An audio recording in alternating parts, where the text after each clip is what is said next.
together legislation and policies that will ensure that there is a leveling playing field, there's a regulatory parity, there's broadening of corporate taxes. How do we, what is the new licensing framework for OTTs as we go into the fourth industrial revolution to make sure that our own small and medium enterprises, content producers, and all of those subsectors are able to participate in this value chain? They are able to derive value. Small businesses are able to thrive. They must be globally competitive and so on and so forth. So today, in terms of this session, we are actually going to deal with some of the issues that you are confronted with, but also we must, if we can, also talk a little bit more about what your views are or what you think must happen in terms of shaping the policies for the future, or the policies that we're going to put in place now to support the digital economy and the fourth industrial revolution. So without much ado, the four gentlemen around me, I wish there were some women, but it was not possible for now. Ntate Dumisa Ngwenya, he is the head of innovation at Centec. He's going to present to us the innovation that Centec is one of the state-owned companies that are under the portfolio of the Minister of Communication. So he will talk to us about that. So over to you now.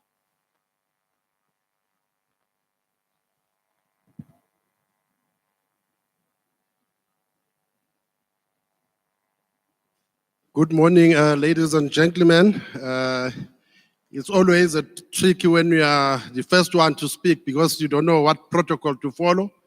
But I will assume that the moderator has assisted us with the protocol. So I'm going to go straight to the presentation. We are talking about fourth industrial revolution. Fourth industrial revolution is about putting feelings in the technology. I spent most of my time working with technology, so much that I've learned that it is not an end.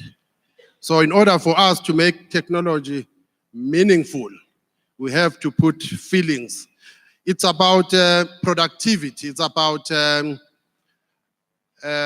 maximizing your returns with less effort. It's about, in creative industry, it's about creating your content once and getting the revenue or the income many times.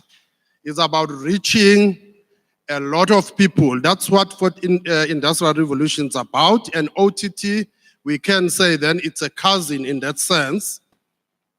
So my presentation is going to look at how OTT assists creatives. That's really the essence. As a starting point, I will start with comments that were made by the Minister of Arts and Culture, as well as professor from a Vice Chancellor of the University of Johannesburg during the Films Festival or Films Summit. Okay. So according to Professor Chilidzi, he is saying that we won the Battle of Sandlwana, but we didn't win the war. And the reason is because we were not organized technologically as Africans. So he's putting a challenge that we are a powerful nation, but we just need to be more organized technologically. When he continued with his speech, he showed that with first industrial revolution, Africa was behind. Second industrial revolution, Africa was behind. Third industrial revolution, Africa was behind. Now this is our chance that we are not behind. We actually benefit from the fourth industrial revolution. Minister Nathi Mthethwa highlighted that in order for us to transform Africa, but also the industry, it's important that we embrace the technologies are around fourth industrial revolution. When we talk about fourth industrial revolution and creatives, we are looking at how do we take the content that we have and create data that will bring insights that we can use to maximize our income or our returns. And that's what we want to address today. So the platform that we are putting around OTT, it's not just about broadcasting, but it's about broadcasting so that you can get feedback and use that feedback to say that how do I repurpose my content. We know that audiences are no longer just interested in watching TV, but they want quality, they want to engage, they want to receive content from other devices, wherever they are, the way they want to receive it. Now, that's what OTT brings. That's why you have got a lot of competition about video streaming. Your YouTube, we know about YouTube, but also we've got Netflix and all of those platforms that bring OTT. What is Centec doing about that? Well, one, OTT requires data. Data is costly. OTT does not get into the rural areas, and we know that penetration of internet is not as good as it is in other foreign countries or overseas. So in Africa, in South Africa, how can then we bridge that divide? Centec is creating a platform that can deliver streaming even where internet cannot, and that's really the essence of it. We know that there's a lot of platforms in South Africa that has been established, but I think our key differentiator is to say, how can you deliver your content to those people who cannot afford data, to those people who cannot be connected to the internet, or who will have a limited connection to the internet? We have got OTT over satellite, OTT over broadband, OTT over DTT. What it allows is the ability to push content to some gateway closer to your audience, and then allow audience to receive that content without using data. No data required, bridging the digital divide. This shows the value chain and what we could do with this technology. We could address public spaces. We could address home environment where the father, the mother, the children could be watching different content the way they want to watch it without interfering with each other. Now, Centec is inviting particularly the creatives to say, how can we work together to develop the platform? The platform has got three components. The first one is about the infrastructure itself. You want to make sure that the infrastructure is robust enough so that you can deliver the content without any buffering, without any hiccups. So we need to develop that infrastructure in that way. Currently, we have got a platform, we have got content delivery networks in various places just to make sure that we reduce buffering. But the most important part from creatives is the user experience and user interface. That involves your coding requirements. So we're saying coding is no longer the preserve of the engineers and software developers, but it's also for the people who actually require that technology. In future, we will be getting involved in the video ad serving templating. Coincidentally, the latest version of which is 4.0. So we are inviting the creatives to work with Centec around those technologies so that we provide a one-stop solution. Just a quick, just to summarize what we are talking about. I just want to go through the.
Can we clap for Ntate Ngwenya? We thought that we should take just one or two questions that are directed to this particular presentation. We'll do the same with all the three other presentations that are coming up. And after that, we can have a dedicated session where we can talk about strategic conversations now around the OTT platforms and so on and so forth. I know that the main question that you're going to come, Ntate Ngwenya and the panelists, is how is this OTT platform going to make the creatives make money? How are they going to derive value out of using this platform? But can I ask for one or two questions directed particularly this presentation that we've just heard from Centec, and then we can move on to the next one. Show of hands. We didn't understand the platform, or it was not explained to us very well. Oh, we are good, we understand it extremely well. Okay, thank you for that. Can we move on, Dr. Keith Ferguson? Yes, maybe he must answer that. How do they make money out of this? The platform allows content to be ingested to the platform and to be used many times, and also to get insight about the audience so that you can use that audience to decide how you reuse your content. In that way, you are able to generate revenue more than once.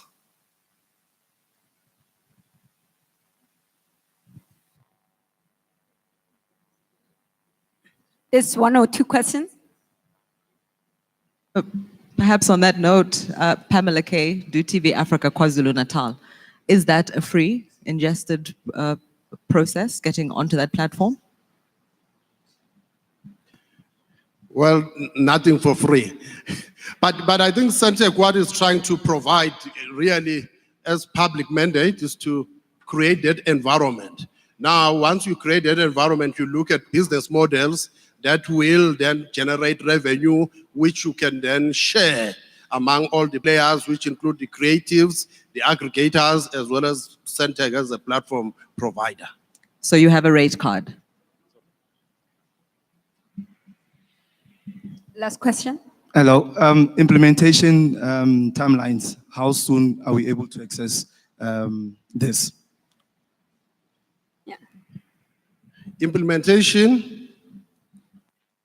Currently, we have the platform ready online over the internet. By end of February, we'll have the platform ready over OTT. Then we are looking at about 6 months to have the platform ready over DTT. Thank you very much. Let's get now a presentation from the Council for Scientific and Industrial Research. This is one of the state-owned companies under the Ministry of Science and Technology. Dr. Ferguson, can you just take us through your OTT platform, please? Hi, ladies and gentlemen, honorable ministers and deputy minister. Thanks for having us. Right, first of all, I just want to give you a little bit of a background where we came up with this. Several years ago, obviously as a research organization like CSR, our primary objective was to try and understand this industry, the local industry, of what's going on here, what people are doing, where their pain points are, in both from the production side and from the viewer side, in terms of costs, of money making, and where things go a little bit wrong. And how can we, having the privilege of being able to design from scratch some technology that will enable this? We cannot do this by ourselves. As Dumisa had also said, we are engineers. We only can try and interpret your market. But if you're not close to us and you don't come with us, we aren't going to be able to make products that actually suit our local environment and our ability to compete globally. So we've developed this product that we call the Micro Enterprise Media Engine, MEME. You can see our primary interest is in SMMEs and small businesses, and how can we create and fit this into an ecosystem so that a new generation of SMMEs in the country, of television broadcasters at small business level, can compete.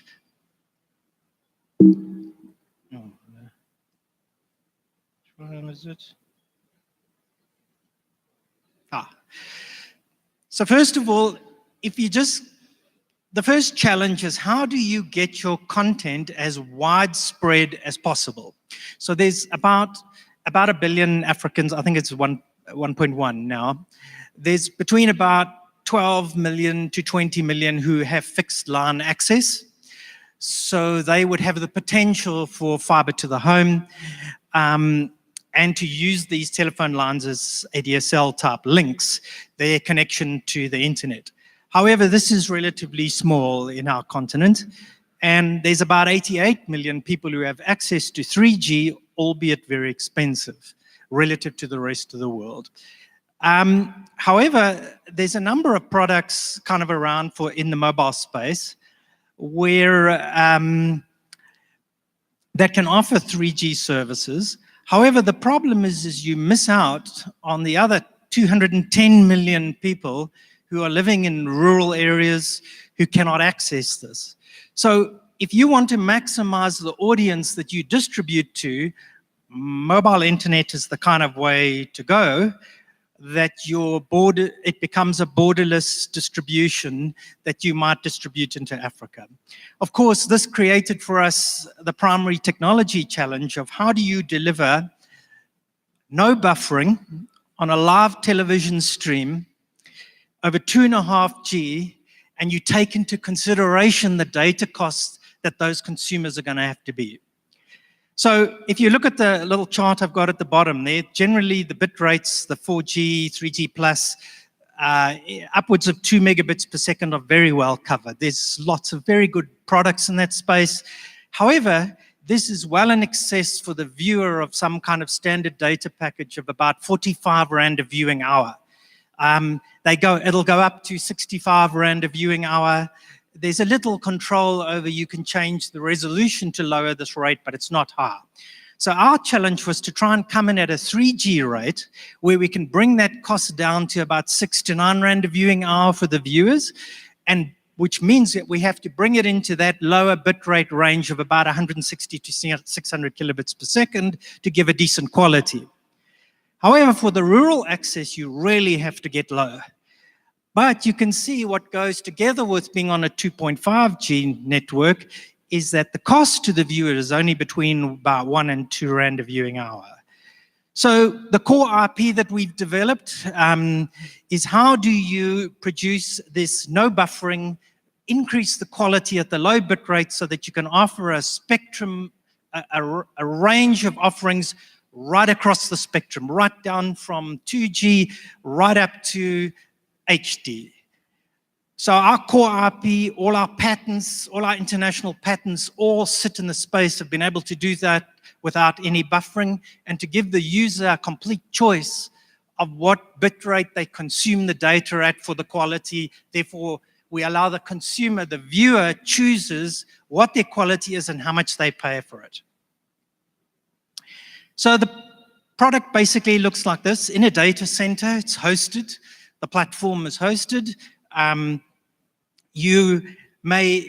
Therefore, you may operate this television station with any number of channels across any borders, and the producers can issue work to film crews that may be in rural areas and not. It's all browser-based to submit the content, to check that content, verify it, determine whether it's any good or not, or whether it's what you want to produce to your audiences. This is then selected into channels that are all, or a program in terms of the standard programming. It is all a drag and drop based process from a web browser. So you can construct programs, schedule them on the timeline of the date, the channel, the time, and out it goes.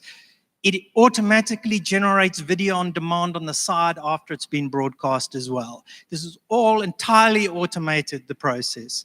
We are very good at live studio-based stuff, and very good, even down to 2.5G, of the ability to take a camera with you somewhere and film something with a laptop and broadcast that live globally immediately.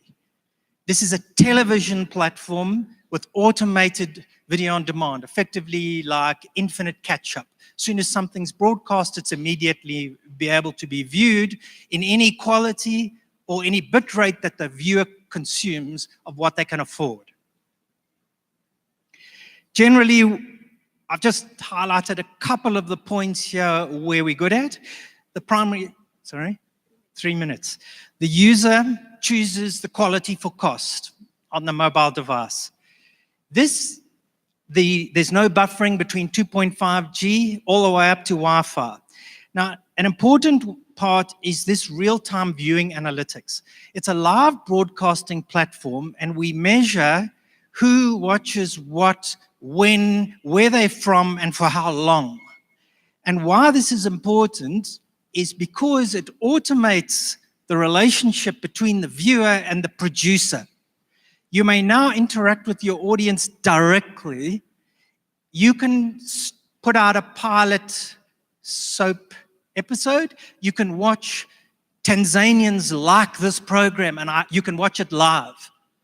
And then you can adapt your stories according to what people are saying with you.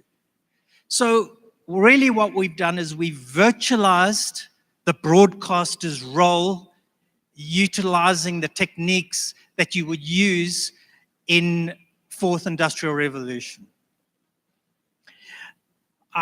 We've mostly spoken about the disruption factors that I don't want to go into again. But there's a common thread, which is to automate the relationships in the media value chain. What we've done with this is we automate some of them, but the most interesting part that we're coming to is we're going to automate the financial transactions, because I hear this is a big issue. We're working with one of the major banks at the moment. What that means is for every subscription that arrives, within 2 days, it's automatically transferred to everybody who has rights down the chain. No one may withhold content, may withhold funding from you. It is all entirely automated, from a user choosing how much they pay for a channel or a piece of content. It will put as long as the percentages are agreed, it automatically lands up in your bank account. And I know this is what people have been complaining about a lot. So I'm just highlighting that now that I have to finish. But our key issue is we're trying to democratize the entire industry, break up rather than centralized large entities, to have lots of small television broadcasters are SMME owned, and they own the entire value chain in small groups. Thank you.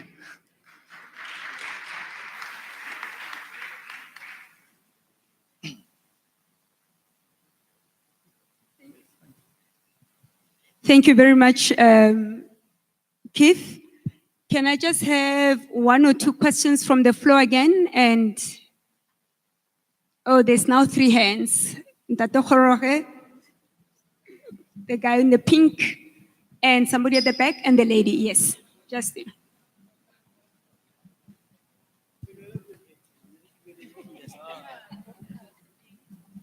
Tony? Let's start with you. Tony ba mo tseba, re ke bue pele nna. Oh, okay. My name is Sello Molefe. I'm from Joburg TV, which is an online channel. Tony o tla bua qeta ho bua. I'm interested in the presentations by Dr. Ferguson and Mr. Ngwenya, because already we are doing these things. But what we are concerned with is the price, you understand? I'm so interested in the technology that you're developing at Centec, but I'm wondering where I am as it is now, you understand? Whether I'll be able to afford to piggyback on your platforms, you understand? And I was a little bit worried when you speak of DTTs, because now you are talking broadcasting, and now we're supposed to be talking webcasting here. We cater for people who are using television, laptops and cell phones. We don't want to go through that whole broadcast engineering regiment once again, you understand? We don't have TXs, we can't afford TX machines and stuff like that, you understand? We're talking of companies where we can broadcast anywhere, anytime, with any equipment, you know? So at what cost, doctor? You understand? I was talking to your colleague here, listening to her earlier. I'm like saying, wow, this is it. But can we afford to have those apps and that technology? You understand? Let's be practical. Thank you very much. Tonuka Bue. Thank you, Silla.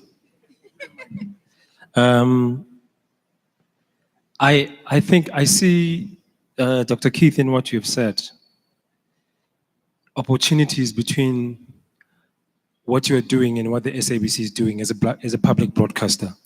And I wonder if maybe have you gone into that space where you explore possibilities of stretching that, because you complaining, I hear a lot of complaining about rural areas and so on and so forth. SABC has a reach in some of those areas. But in terms of the connection of the innovation that you've put there, are there any possibilities there? And if there are not, I will consult in terms of that area. I put myself forth. And the other issue that I'm worried about is the issue of IP, of intellectual property, and how you were saying that people can translate their content there, and you can see exactly who's liking it and where and so on and so forth. The receiver on the other side, we don't know what they're doing, and we don't know how they can capture our products. Is there any protection in terms of that, of how we can deal with what you are putting on the table? And the other thing, I think it will be to all the panelists, I don't see us developing the thinking of the fourth industrial revolutionarist who can impact South Africa or get the mindset from home, whether through the Department of Education or through the Department of Communication and so on. Because the fear is that most of what we're doing, or most of what the creators are doing, might be instinct or be useless in the next 5 years. Like there was an example of somebody was operating 3 cameras with a remote control. That means 3 camera operators are going to lose their jobs. They can compose shots, they can do all these crazy things. But in terms of then the education behind what we're trying to reach or what we're trying to get to, are we developing the right thinking towards that? And the last one,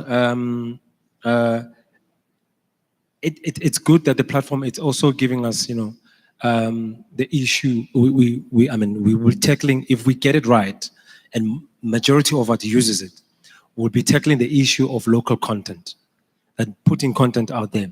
Comrade Lindo Zulu was talking about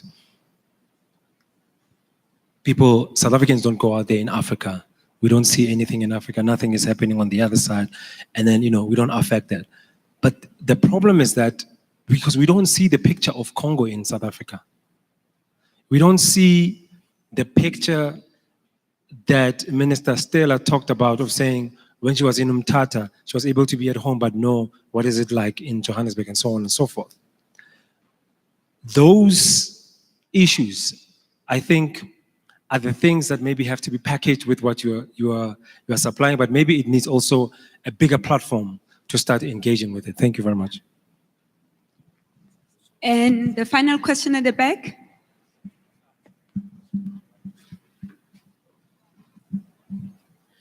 Thank you.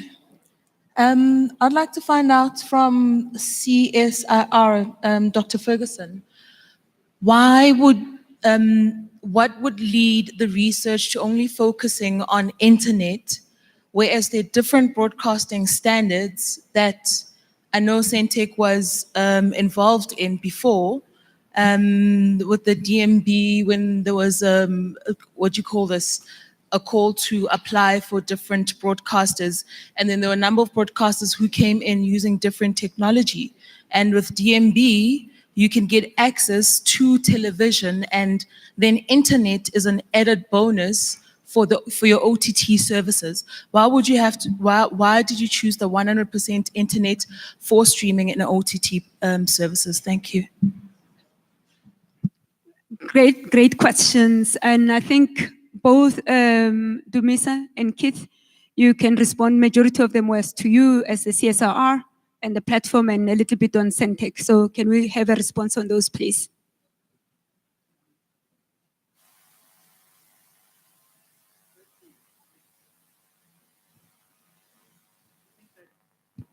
It's not working.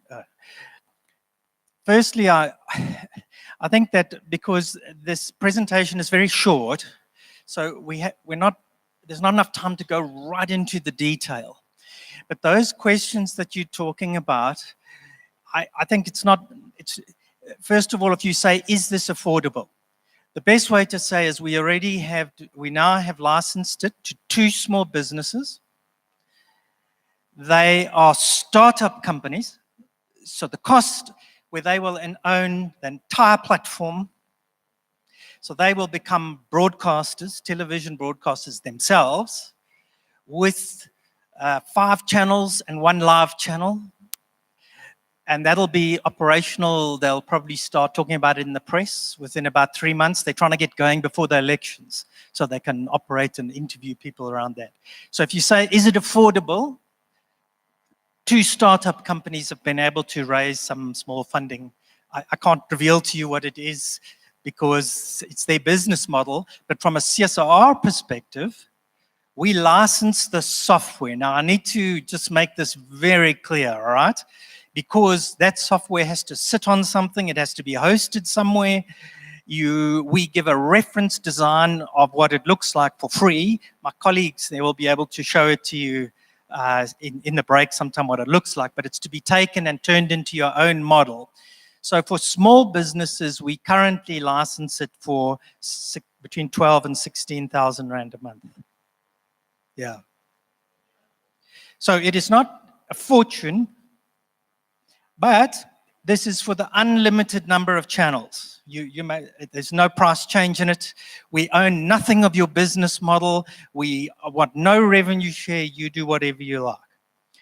The second issue is to understand that the broadcasting is global from day one, and it's to rural areas.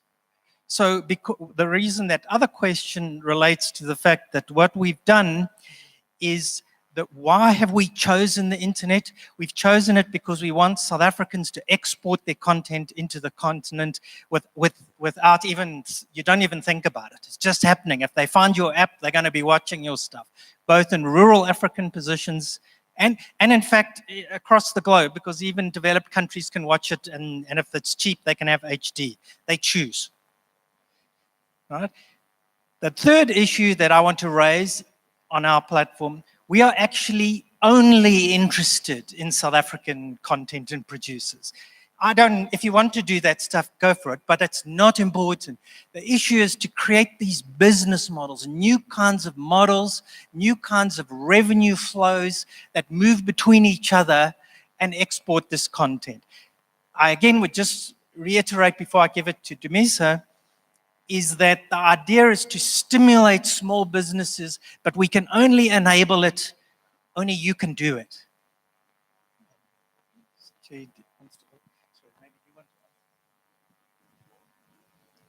Okay. I noted you. Do you have a specific question you want to ask to CSIR or Centec?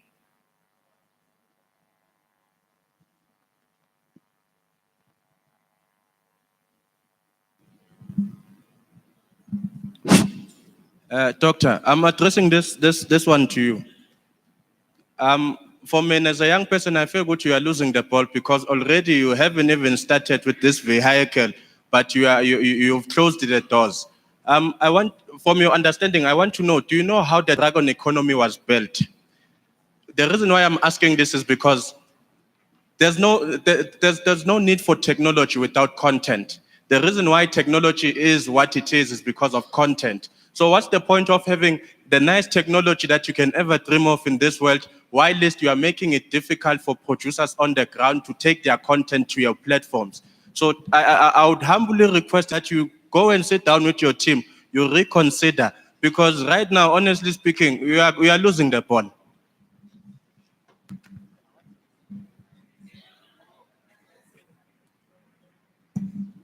Yes, just the last one. I just wanted to find out something.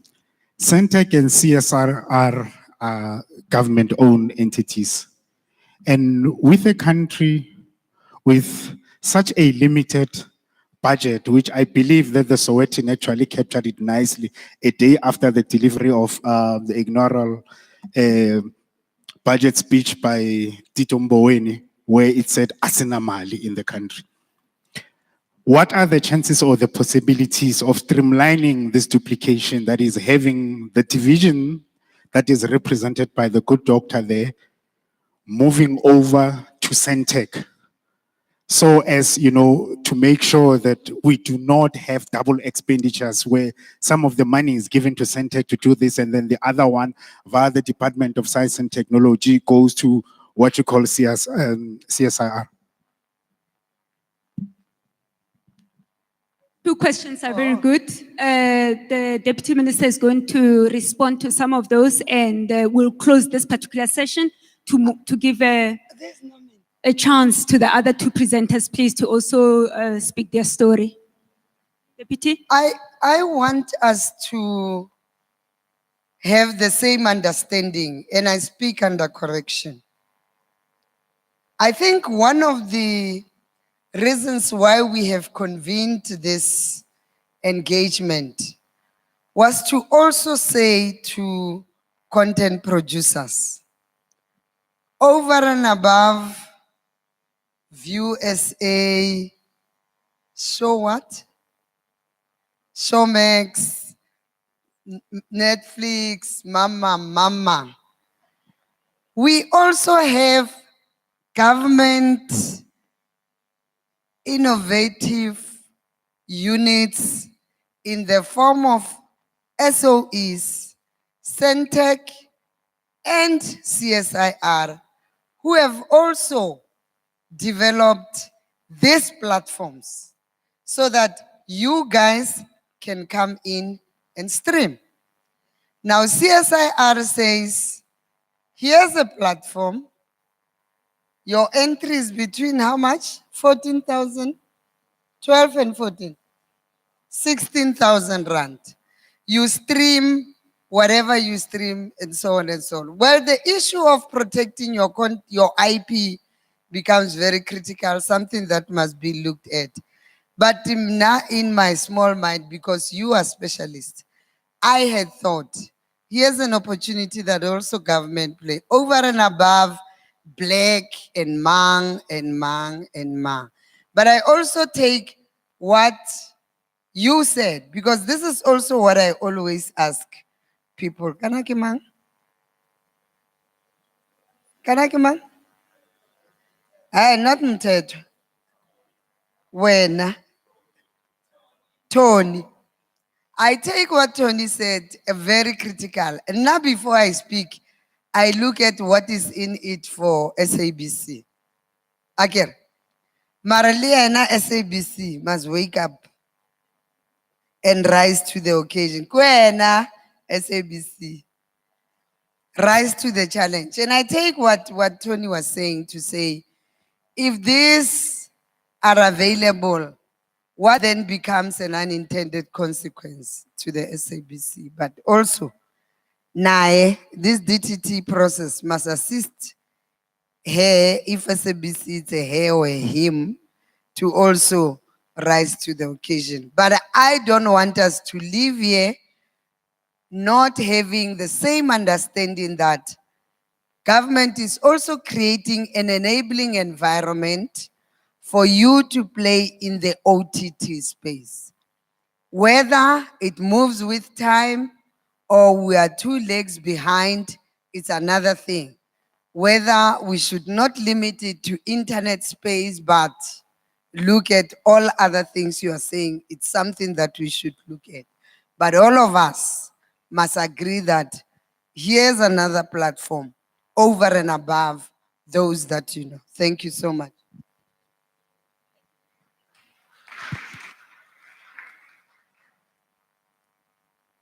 Thank you, DM.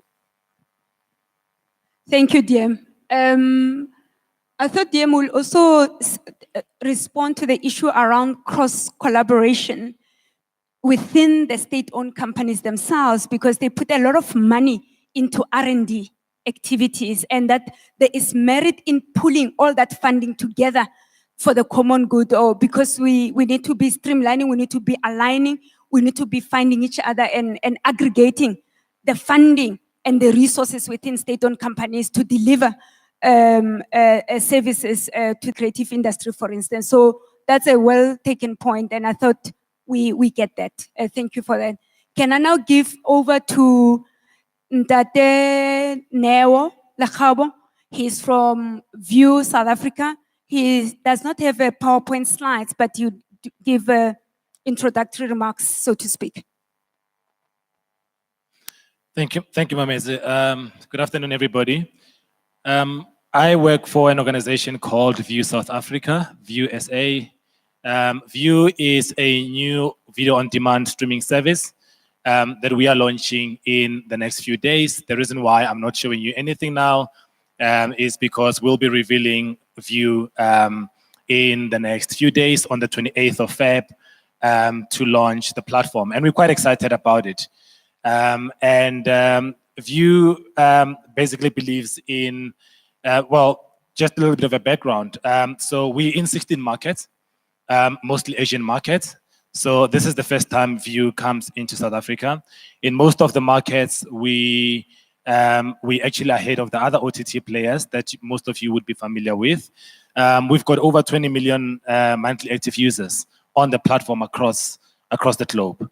And we've got over 70 View originals throughout all the markets that we have either co-produced with local broadcasters, or we have fully funded ourselves, or have entered into co-production conversations directly with content producers.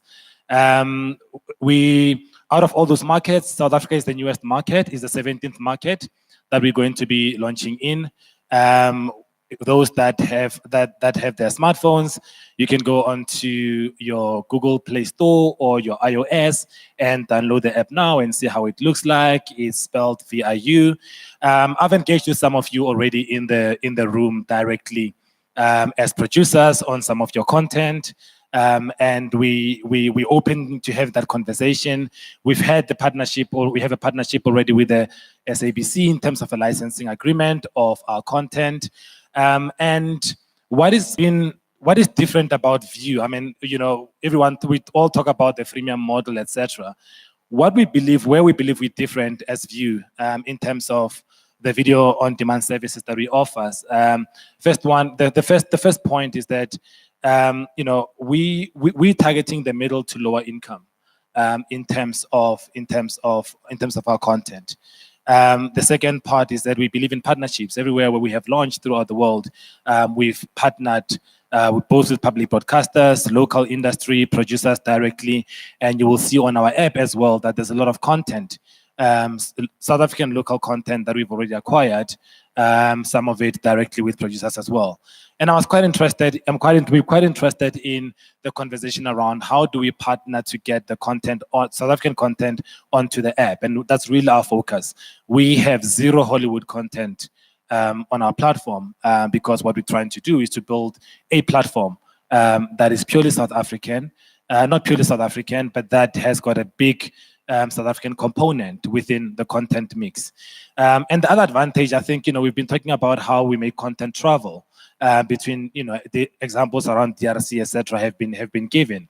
An example of how View has made this content travel is, if you look at, in all the 16, 17 markets where we operate, we've had productions that we've done directly with production houses and producers and filmmakers, which, they have an opportunity to test them out of all the 17 markets and see where we get traction.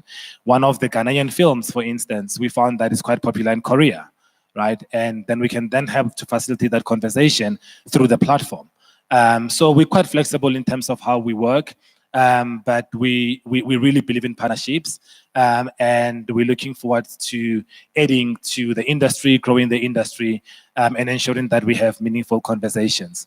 One of the things that we honestly believe is that as executives working for these global companies, it's important that not only do we launch these products into the market, but we also foster an understanding of the people that brings these products into markets to help them to understand what the priorities are, what the burning issues are of the industry. So it's not so that it's a win-win partnership between us. So we're quite excited about the launch of our product, and we're looking forward to engaging with everyone else. I'll take questions. Thank you.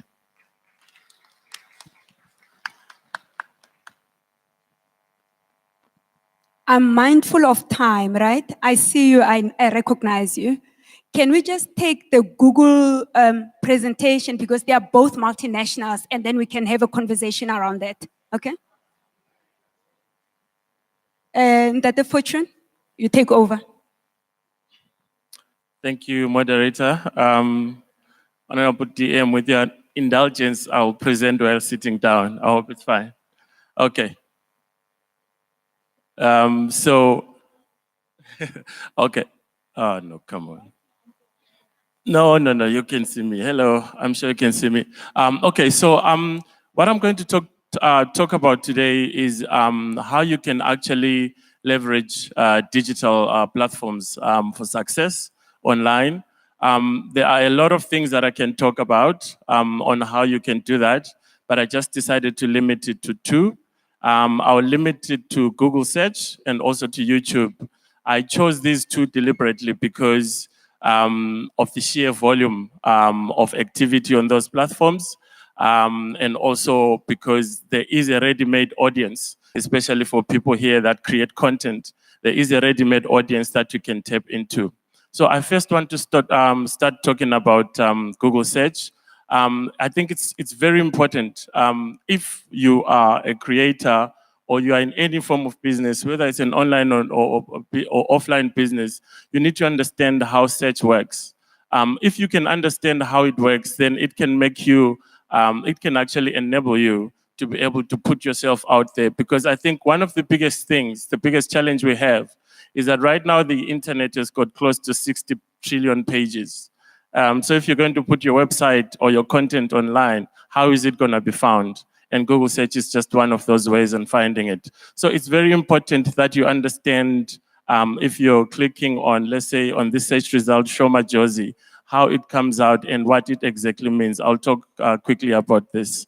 So we have a very important thing within the search page, which we call a knowledge panel, especially for artists and for creatives. You know, when you search on this site, you've got the results, and then you've got a picture which puts your bio and your name, your details, and all of that stuff. It's called a knowledge panel, and it's very important, especially for public figures and for creators, to claim this knowledge panel, because this is one way in actually you can direct traffic to your websites and to your content. When someone is searching for Tony Khoroge, if you have claimed this, You can then put your social media, you can put your website, you can put everything, and then you're directing people directly to your website. And in your website, then you can start selling or showing your content. So it's very important that you know about this aspect. It's not moving. Technology, hey? I've never trusted technology in all my life. I've clicked all of them. Okay. All right. So the other important thing about claiming the knowledge panel, it's almost like a way of being verified. The other important thing about claiming the knowledge panel is that you can actually then report inaccurate information. So there could be information in online about you, maybe your date of birth or where you come from and whatever and all of those things. If you have claimed that knowledge panel, you have a direct access to Google to say, no, this is not correct and this and that. So it's one way of actually controlling your message. The other one on the left-hand side of the search results is on the prediction. So Tony Khoroge is, as people are typing, if there are offensive autocorrect suggestions there, you are then able to clean it up if you've been verified. It's a very simple way, but it's one way of actually claiming control of what's out there on the internet about you. The other thing I want to talk to you about in relation to search is Google Trends. It's a free tool. It's on google.com/trends. You can actually go there and play around with the tool. You can actually see what people are searching for at any given point. And this is super important, especially if you've got a social media manager or a strategist who's trying to put out messages about you. You can see at any given point what people are searching for, and you can actually relate it to real life events or announcements and stuff like that. Then you can also decide, should this be the time I should also be talking about this or that. So for example, in the example, I compared King Munada, Shoma Josie, AKA, and Casper Nyovest. You see AKA there along, I think it's around June something, there was quite a spike in people searching for him. You ask yourself why? He released an album on that day. So people are coming to the platform to look for you and to look for your content. If you go further up, you see King Munada somewhere around November and Casper Nyovest somewhere around the first week of December. Also, it's linked to a specific issue happening in the real world. And it means that your name is actually in demand. Your content is in demand. So you can actually use this as a tool to make a strategy. I'm going further in here. It can actually show you as well how the provinces are searching. So for example, you'll see in Limpopo, King Munada is super important.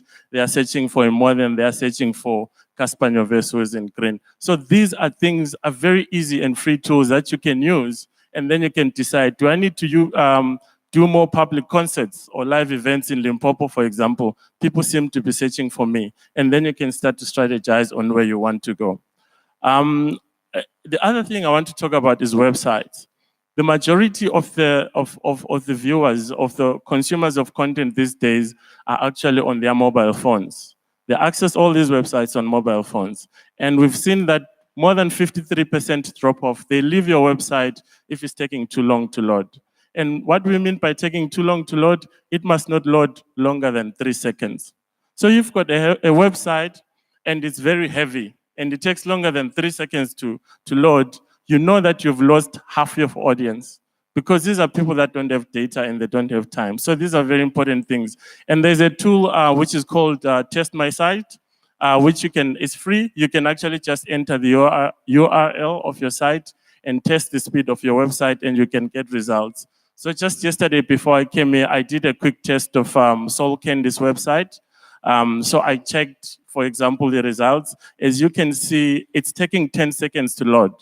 And I can tell you right now, it means that people are dropping off very fast when they go to the Soul Candy website. You can get even more details on the industry standards. How are other websites in the entertainment sector performing compared to yours? And you can see where you stand. The good thing is that there's a free report with some tips of what you can easily do. So for example, don't host your pictures locally. Put them in the cloud. Make sure they're optimized for the web and all of those things. That will help drive and maintain traffic to your platform. Second thing I want to talk about quickly is YouTube. YouTube is actually the second biggest search engine in the world. There's quite a lot of people on this platform. We're getting close to, now I think it's up to 500 hours of content uploaded every minute on YouTube. So this is super important, but it's also a big and very scary number. So how do you, in all this noise of 500 hours per minute, get discoverable? How do people actually look for your content on YouTube? So there are a few tips that I want to share with you. This is just an example of some of the big websites that we have in South Africa. And you will see that the model of creativity online is different. So we no longer have traditional artists or producers on one side. We now have comedians, we now have makeup artists, we now have commentators, and they're all stars on YouTube. And they're finding new ways of creating content on YouTube. So you just need to start thinking of those different ways. Some of the local examples, that is not the naked DJ, it's actually DJ Arch Jr. He's got close to 5 million views on just one video alone. So it shows that people want to consume that content and they do go to these websites to see what's happening. So the major challenge that we get these days is that from the old model, where reach was scarce and attention plentiful, like when we're sitting in front of a TV, these days, reach is plentiful and attention scarce. I've mentioned this before. People don't have time to see a video more than 6 seconds. They want to move on to the next, to the next, to the next, if it's boring. So it's super important that you create the content that is going to appeal to that kind of audience. A few principles. First of all, when you design your content, be it video, text, or whatever it is, make sure you design for mobile, because 50% of the views we are seeing on YouTube are actually on mobile. So for example, what you need is bigger text, more graphics. You need to go bold. Do not make small text and stuff like that. Make sure that when you're making video, faster cuts, and stuff like that, not slow and time like that. And also, if you are a creator yourself, show yourself. Don't show landscapes, don't show buildings. Put your face right up there, because this is the new relationship that the consumer wants to have with the new creator. The same thing here. Look straight at the camera, don't look on the side, because you're talking directly to an individual viewer. This is, I'm sure some of the documentary film producers or movie producers know about. Traditional story arc would build up to the climax and then it goes to the end. But these days online, you actually need to start with your climax. You need to start with the punchline to keep the person interested. Or if the person can watch your video for 6 seconds and leave, then they have your message. So you have to make sure that you now need to think of different ways of actually creating content. Be visual on your channel, make sure you claim it, and you put your, okay, 3 minutes, I'll be done. You put your content, you put your pictures, and make sure it's very visual and people can directly relate with you. Experiment with formats. This is Tiwa Savage, a Nigerian singer. She does quite a lot of behind the scenes. So when she's going to do a concert, there will be someone filming her and showing her applying her makeup. That makes you human.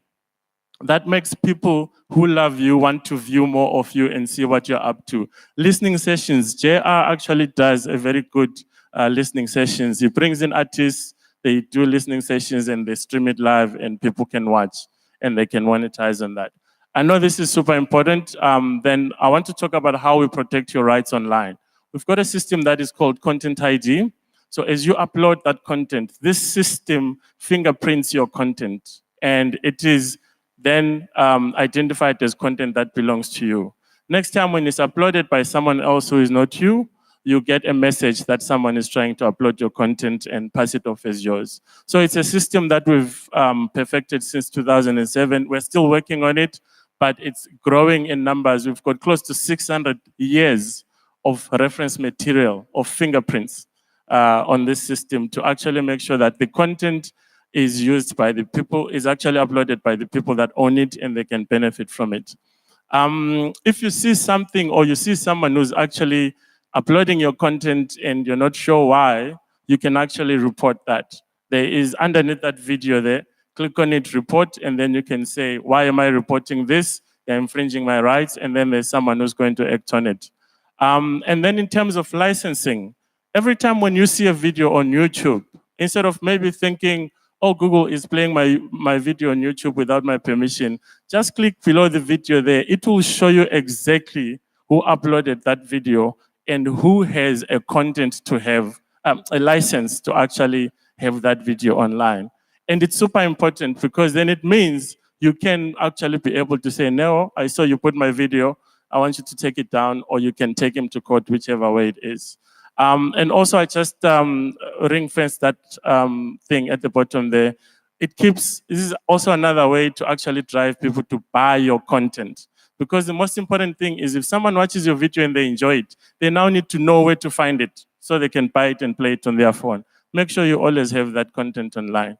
Yeah, these are just numbers and I think I've mentioned some of them. Finally, if you see something that you don't like online or on the Google products, we have a web form that you can actually use to report and say there's stuff that is violating my rights as an individual or as an artist, can it be removed? And then we can act on it. All right, cool.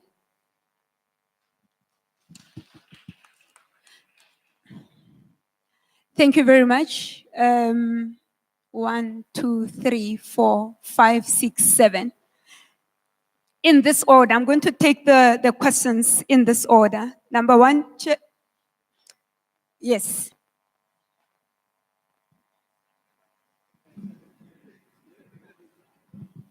Chairperson, thank you. It pains me, to see somebody from Google coming here to make a presentation to us and lying to us as an industry. Currently in this country, there's a big push from us as artists to stop the Copyright Amendment Bill Act that is currently in front of the Parliament, which at the end of the day, it's gonna make sure that the content creators, they are left with nothing in their pockets. And my brother, the fact that you even refused to stand up when you're addressing us, to me was nothing else but to show the arrogance that Google is treating this industry.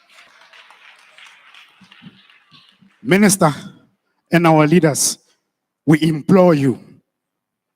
We've made presentations to the South African Parliament because Cape Town is too far for some of us. We've made written submissions on a personal level and an organizational level. We do not even get a note of receipt from Parliament to stop Google from destroying our industries. The issue of fair user and fair value, my brother, I felt good. Even your approach on it was too insulting to these creatives. South Africans, it's about time that we claim what belongs to us. It started with the gold, it started with the minerals, and we are left with nothing but the dams all over the reef. That's exactly what the likes of Google are gonna be doing with our content. Thank you. Thank you.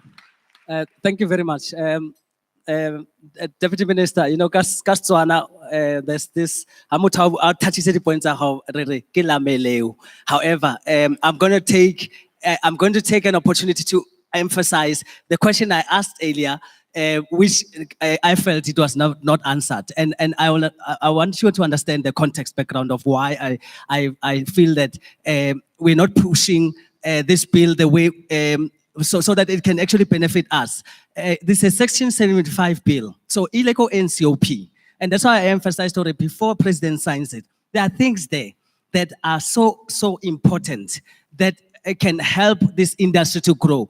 And I want to emphasize again, that's why we're talking here about the fourth industrial revolution. That's not gonna benefit us if we do not deal with the basics. And the basics, the issue of neighboring rights and the issue of online contracts, they have to be regulated because of and I want to emphasize that as industry, there are things that we really want to see in we have made submissions, most of us, but they fall by the wayside. There's a strong lobbying by the private sector, by your Googles, and we're not attacking you personally, my brother. You work for the company. You are not Google, but you are part of the organization. So we want to separate you from the organization. We're not attacking your personality, but we are saying your Googles, and you can do your research worldwide over.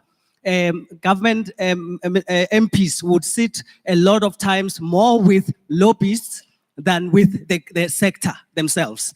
And we're appealing to our government to say, please assist us. Let us fix what needs to be fixed in that bill before the president signs it. And then we know that it's going to cover most of the concerns that we have here in us wanting to participate and achieve our goals of benefiting from the fourth industrial revolution. Thank you so much. Thank you. Tony? Oh, no, I just wanted to ask Google's standpoint in terms of fair use and fair value. If you can just explain it to us properly, because it's been something that we've been struggling with. In terms of my brother here, it's alleged that there's archived content that you bought from the SABC, and you've shown it somewhere. I just want to know that, have you considered the rights, and more especially, like I've said before, IP, it's our bloodstream. It's like the creative cultural industry's bloodstream. Have you considered those, and what? And I just want to know, like, what have you done with those kind of things? Thanks. Take the responses to those, and the Deputy Minister will also add. Let's just deal with the three questions for now. Otherwise, we lose the essence of the other questions. Yeah. Thank you, moderator. I'll start with an apology for speaking while I'm seated down. I had sought the permission of the moderator. She had actually briefed us and said we must speak while sitting down. But also, I thought this was a conversation and not an address, so I didn't want to stand up and appear like I'm addressing.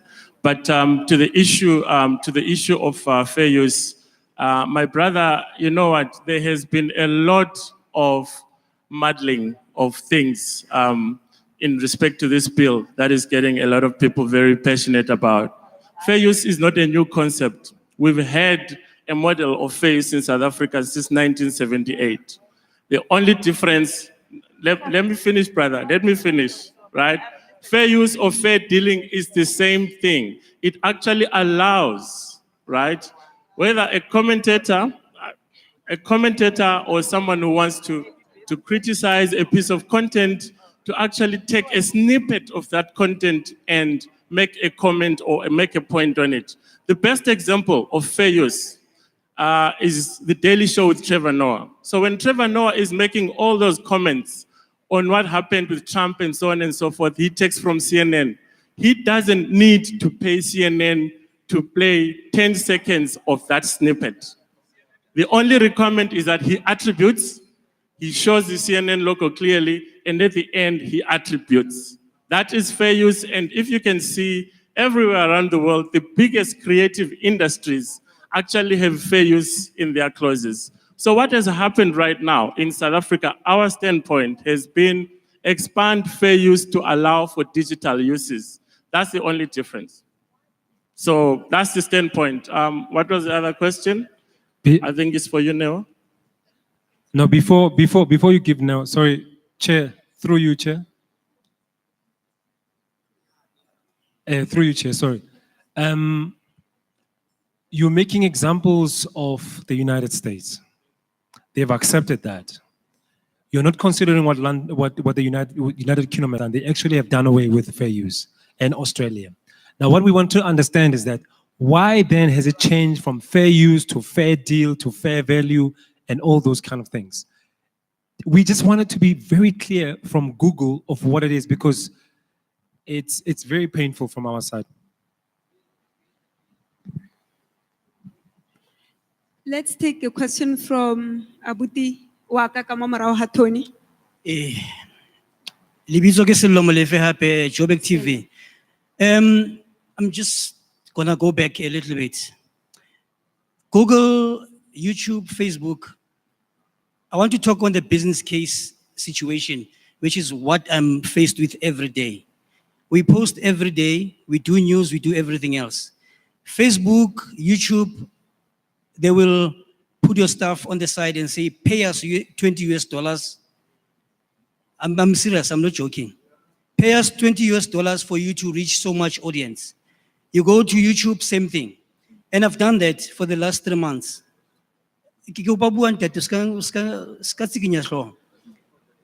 then at the end of the month, I can tell you for the last 3 months, we've paid an average of 47,000 every month.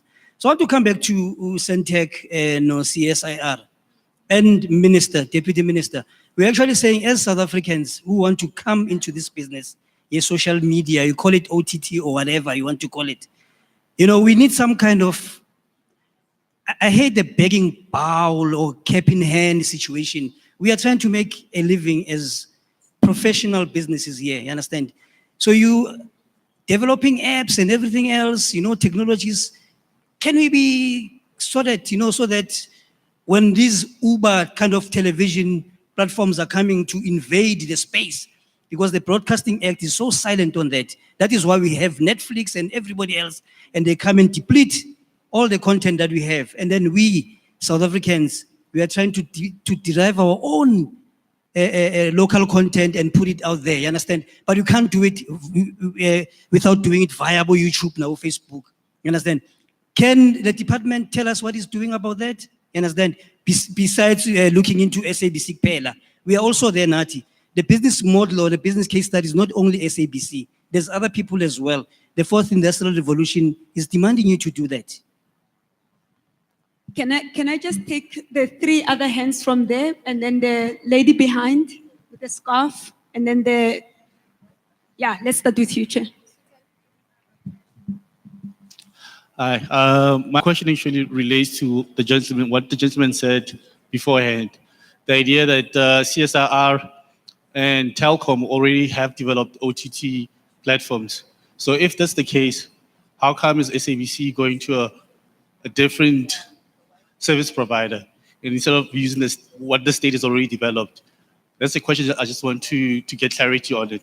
That if the state is putting money into the CSIR, we're putting money into Centec, and we're putting money into Telkom, why aren't we supporting state entities?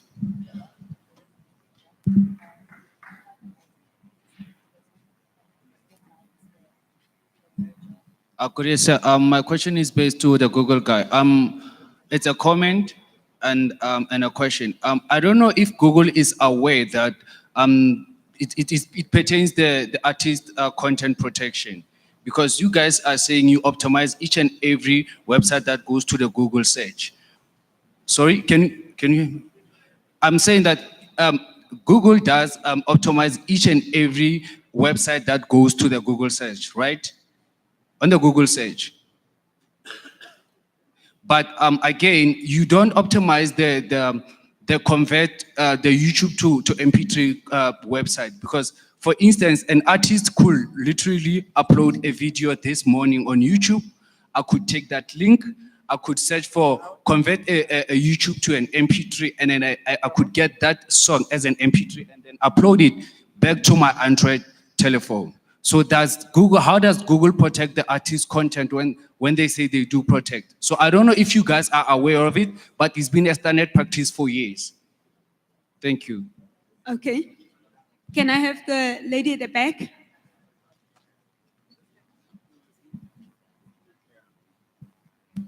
Thank you. My name is Notando Migogo. I know everyone is going in on the Google issue, but I think it is very important that it's very clear that we can't dilute or try and rubbish the issue of fair use and fair dealing. The way you just dismissed it, I think is very unfortunate and actually carries, considering how many people and how many submissions, organizations, people, academics have made submissions to the portfolio committee on this issue of fair use and fair dealing. Now, the copyright legislation exists to protect creators, right? In that copyright legislation, because there is an acceptance and understanding that access to copyright material is necessary, you have what is called exceptions. Now, you've got different types of exceptions. In South Africa, we've always had fair dealing. Fair dealing is a limited number or type of exceptions So you can use copyright content for the purpose of news, commentary, etc. It's limited because we want to protect the rights of the creator. Fair use, which is what is used in the United States, is very broad. In fact, it doesn't have parameters. Why? Because they've got a functioning and very fast legal system where you can go to court every 2 seconds if you're unhappy. So for you to say that we're making a big deal of nothing means you are completely disregarding the fact that we cannot litigate on all copyright exceptions. And I think just as a closing note, the fourth industrial revolution is not only about access and technology. It's also about protecting the people whose content rides on that technology. And we cannot just only have access for users at all costs. We have to protect the copyright industries, the creative industries. And Google is really pushing this narrative, which is very unfortunate. And I really hope government can really listen to what the creatives are saying.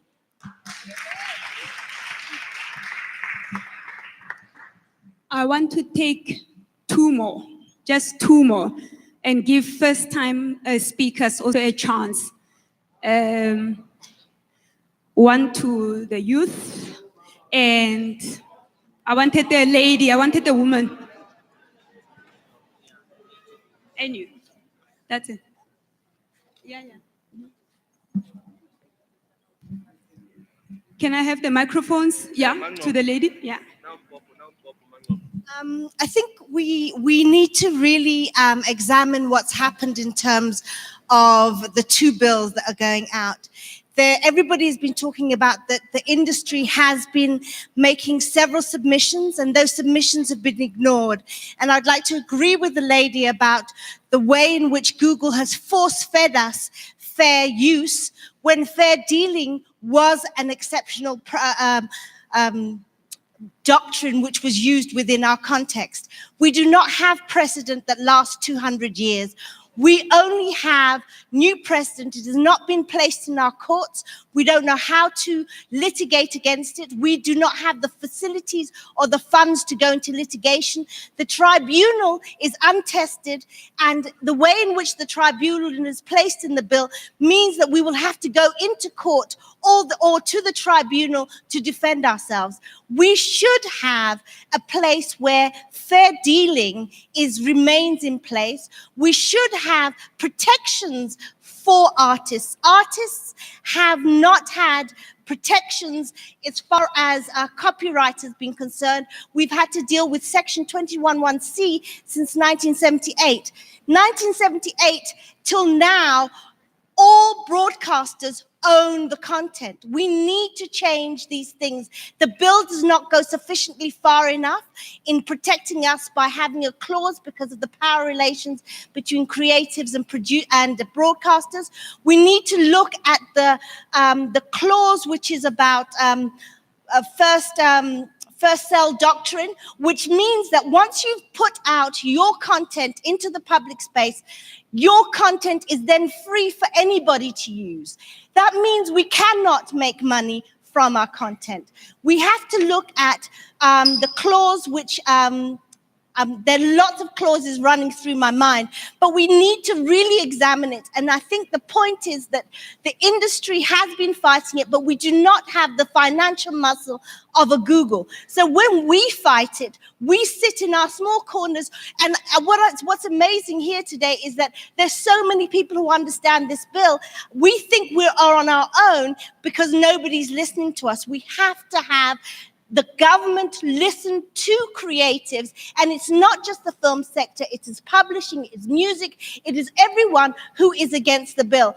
The performers have had some place in the bill which supports them, but it removes the right for producers to be able to go out and raise finance internationally. So what we've come up with is a bill which will disempower us. We will have digital colonialism, which enables the West to take away our rights to earn money and to create an industry which will support us into the future. We need to change the way in which this bill is done. We need to have a regulatory impact assessment urgently to understand the impact of the present bill and how it looks. We need to have the government stop ignoring creators and stop listening to these huge lobby bills, because we will not have an industry. We will not be able to support ourselves and a future in terms of the creative industries if this bill is not whatever.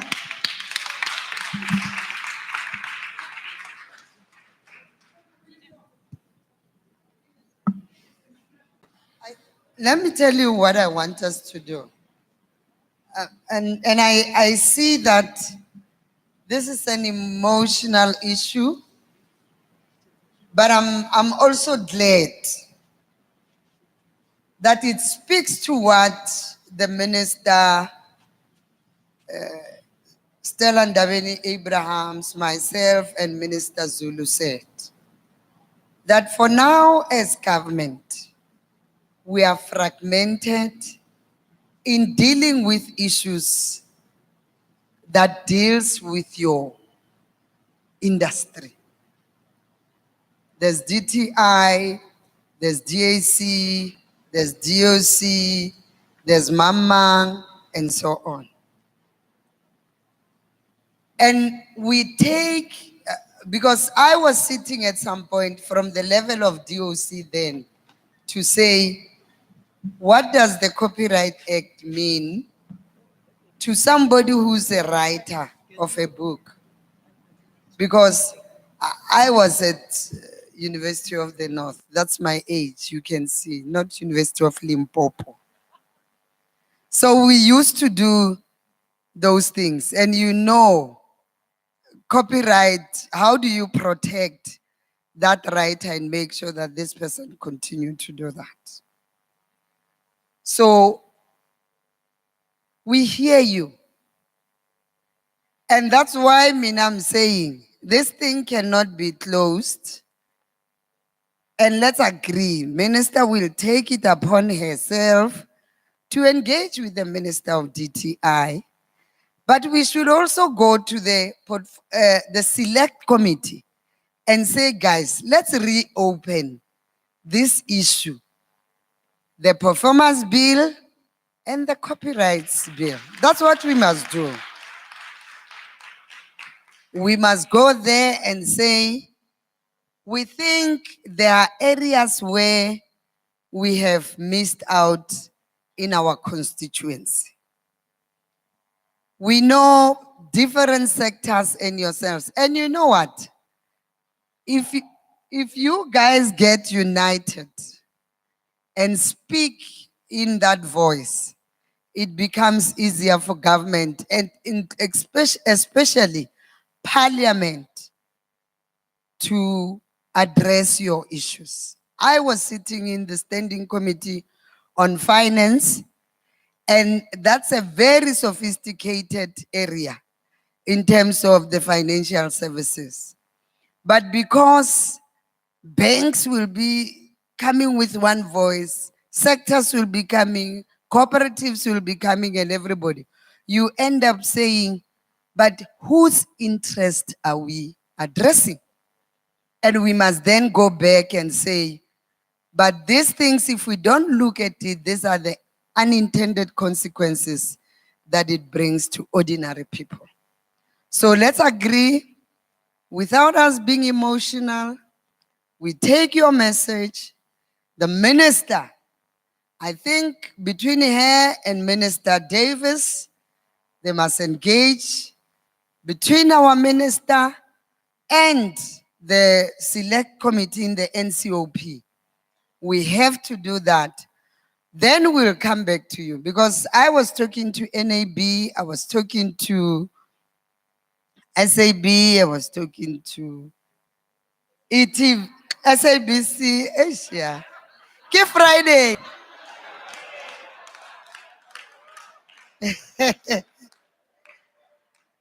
It's Friday, guys.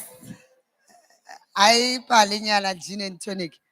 So ki SABC, ki ETV, ki Multi Choice, ki NAB, ki Sampra. Kirauri, for now, Minister, this is what ki Impra guy. Impra. Okay. Yeah, so let's agree. Impra, Sampra, Sambro, Simbra, Improm, Prampra. All of them are here. So during lunch, I'm requesting you to have lunch. I'm not sure whether there's lunch or whatever. Sit with the minister and I, just to look at our approach, but this is the route we are going. We have to see how we talk to Sistandi Mudise to recall it so that it goes that way.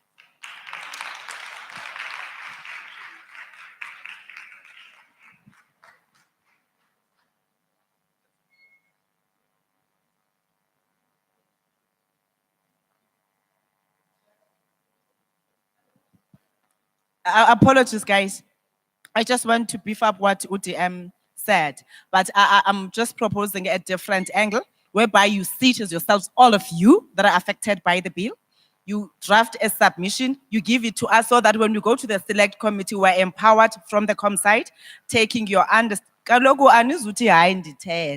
Nizolinda nithathe mic so that you respond to the proposal. I said it's a proposal. I agree as the actors, we read facial expression. So what we do, we get that response from yourself so that we can be empowered when we articulate, even starting at the cabinet to say we're going to request the matter to be opened up. We have an understanding. But what I'm avoiding is the situation whereby we get your own view. We get her own view without having that holistic approach. So you know the bill, how it impacts on your work, and therefore you make all of that. You sit here, I don't want you to go back and draft. Probably you already have a submission, I don't know. All you have to you have a submission here is with yourselves until it reaches us that we must go and argue for reopening of the matter. So you can just submit that so that if we have questions, we engage with yourselves so that we get clarity, and you select, even if it's 2 people that must accompany us by the time Parliament allows us to come there, so that for backup and technical support, you'll be able to articulate the way you understand it, because we will not understand the way you understand it. Thanks, Chair. Added to what the minister has just said. You guys, minister, what they are not telling us is that the due date for submission for Parliament is today. The due date for submission of Parliament is today. So let's make sure that during lunch we do that. We then do that submission. Close of business of Parliament is 4:30. No exigency. Bona. We comply with the submission so that when we go and do whatever, even if it says we write to Parliament to say, we think the process left us out, we feel 1, 2, 3, it's a submission. And then from there, we go and do that. No, how's an exigency? If there's anything, talk to minister. Talk to minister, we fine. Yes. We return like a and then that's it.